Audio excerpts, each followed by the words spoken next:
तो प्रहलाद जी महाराज क्यों प्रकट हुए? क्योंकि कयाधु ने नारद जी के मुख से कथा सुनी।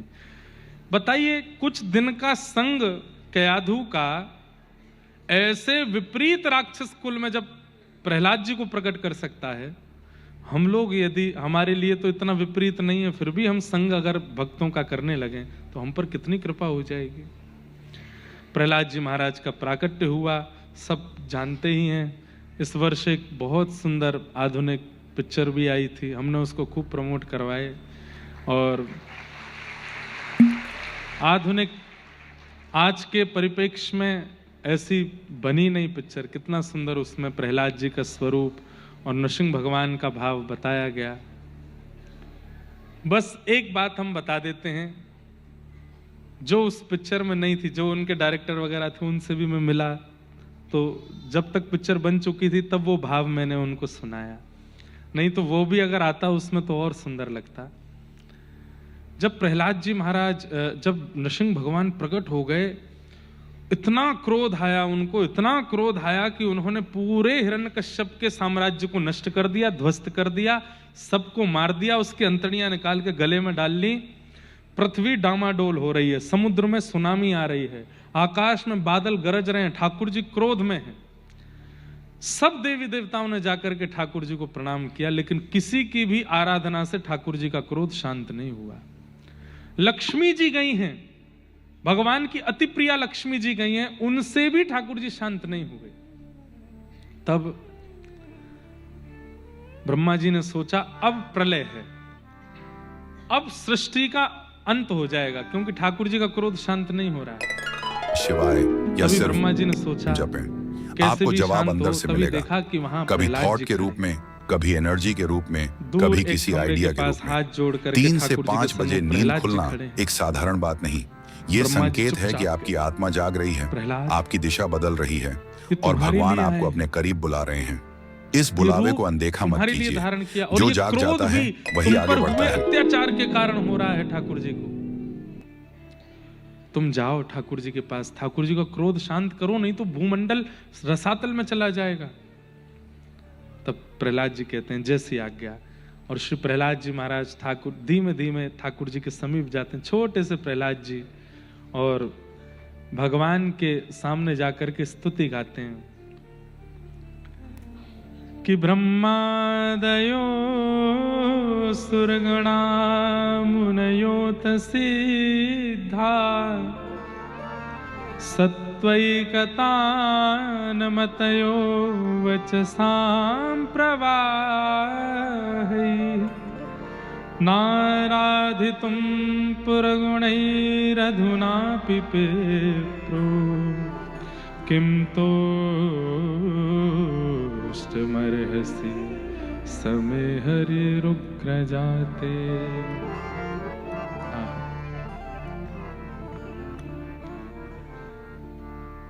प्रहलाद जी कह रहे हैं, नाथ,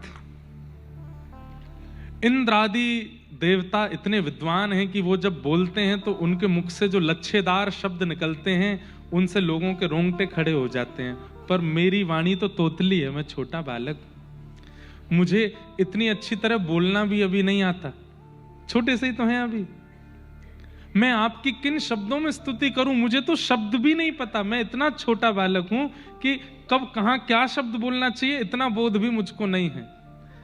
तो मैं, आप इतनी देर हो गई आए हुए, धृष्टता क्षमा करें, मैंने स्तुति नहीं गाई क्योंकि मुझे शब्द नहीं पता कि मैं क्या बोलूं।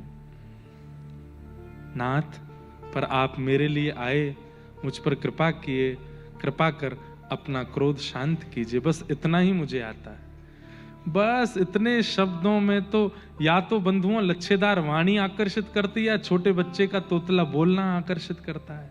ठाकुर जी तो सिंहासन से उठ गए, तुरंत प्रहलाद को अपने हृदय से लगाया, जीभ से चाटने लगे प्रहलाद को, जैसे एक शेर चाटता है अपने बालक को, अपना वरदहस्त सिर पर घुमाने लगे। नेत्रों से अश्रुपात हो रहा है ठाकुर जी के, बार बार प्रहलाद को अपने हृदय से लगाते हैं। भगवान कहते हैं, प्रहलाद एक बात पूछूं? बोला हाँ। आज 24 घंटा मेरे समीप रहने वाले देवी देवता भी मेरे सामने आने में डर रहे हैं, लक्ष्मी सदा मेरे चरणों में रहने वाली मेरी गृहिणी मेरे सन्मुख नहीं आ पा रही है।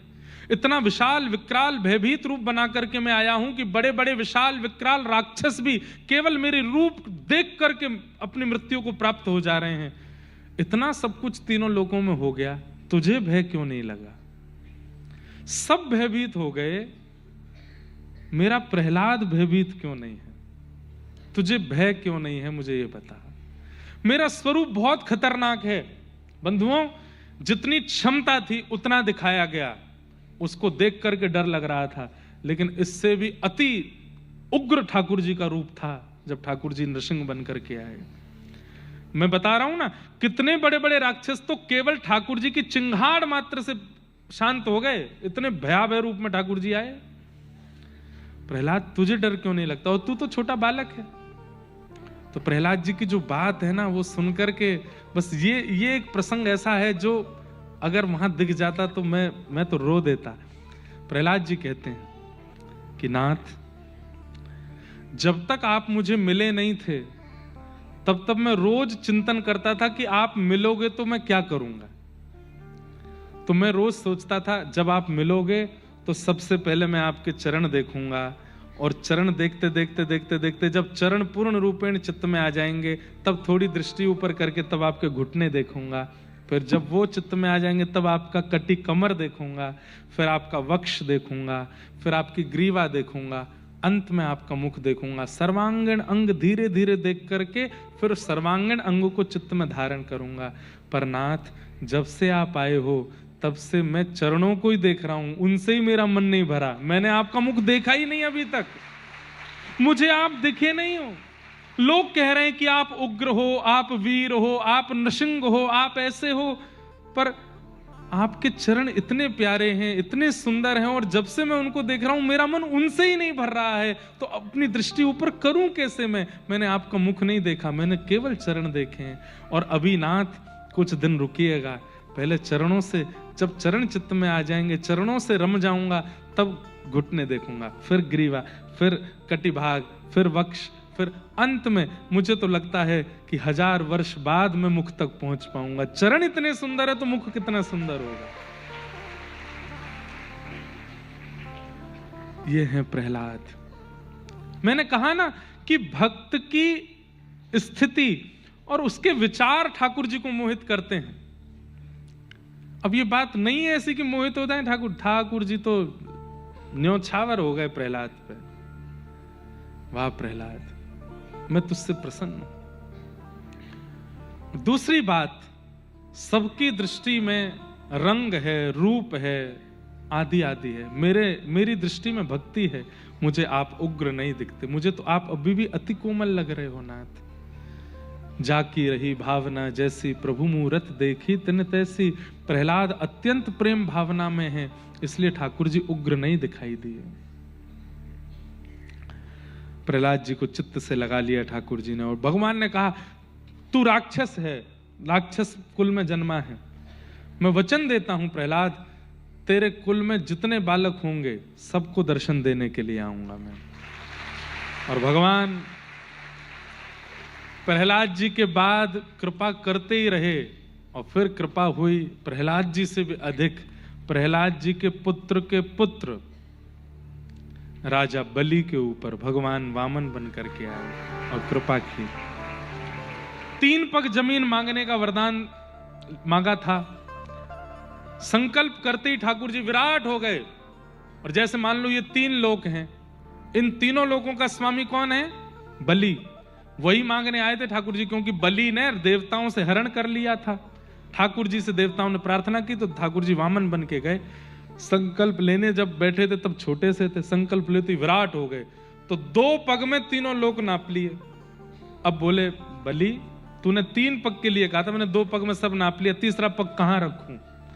और यदि तूने नहीं बताया तो तुझे नरक जाना पड़ेगा। बलि बोला संपत्ति स्वीकार कर ली, संपत्ति का मालिक बैठा है, तीसरा पग मेरे सिर पर रखो ना। भगवान बोले तूने सिद्ध कर दिया कि तू प्रहलाद का ही वंशज है। बताओ, मैं तो तुझे छलने आया, तू मुझे ही छल गया।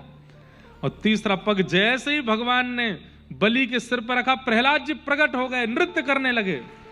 और प्रहलाद जी महाराज बोले, नाथ आज मेरा कुल धन्य हो गया। क्यों? मैं तो सौभाग्यशाली था क्योंकि मेरे सिर पे आपने हाथ रखा, पर ये मुझसे ज्यादा सौभाग्यशाली, इसके सिर पे आपने चरण रख दिए नाथ।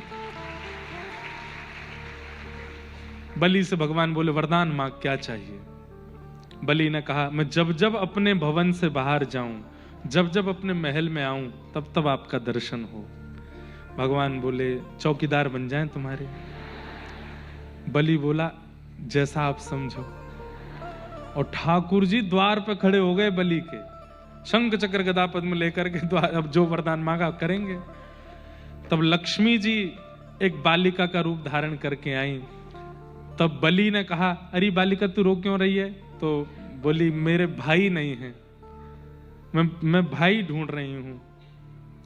तो बलि बोला, मेरी बहन नहीं है, मुझे बहन चाहिए, तो मुझे राखी बांधो। उसी दिन रक्षा सूत्र, रक्षाबंधन का क्रम वहीं से शुरू हुआ। सूत्र बांध करके कहा, आज से मैं तुम्हारी बहन, तुम मेरे भाई, लेकिन रक्षा की जिम्मेवारी मैंने ली है भैया। अब मुझे बदले में क्या दोगे? कुछ नेक दो, उपहार दो। तो बलि बोले, क्या उपहार चाहिए? बोले, अपने द्वारपाल से मेरा ब्याह करा दो। तो बलि बोले, वो द्वारपाल नहीं है, भगवान है। बोले, तो मैं भी तो लक्ष्मी हूं। अपने रूप में लक्ष्मी प्रकट हो गई। और बलि का सौभाग्य देखिए, अपने राजभवन में मंडप बना करके लक्ष्मी नारायण विवाह किया और लक्ष्मी जी को ठाकुर जी को अर्पित किया। केवल प्रहलाद जी की भक्ति के कारण पूरे कुल पर कितनी कृपा ठाकुर जी ने की है। और राक्षस कुल है ये। ऐसे भगवान के अनुग्रह हुए। तत्पश्चात गजेंद्र मोक्ष की कथा, देवासुर संग्राम और बलि वामन अवतार, अष्टम स्कंद पर पहुंच गए हम।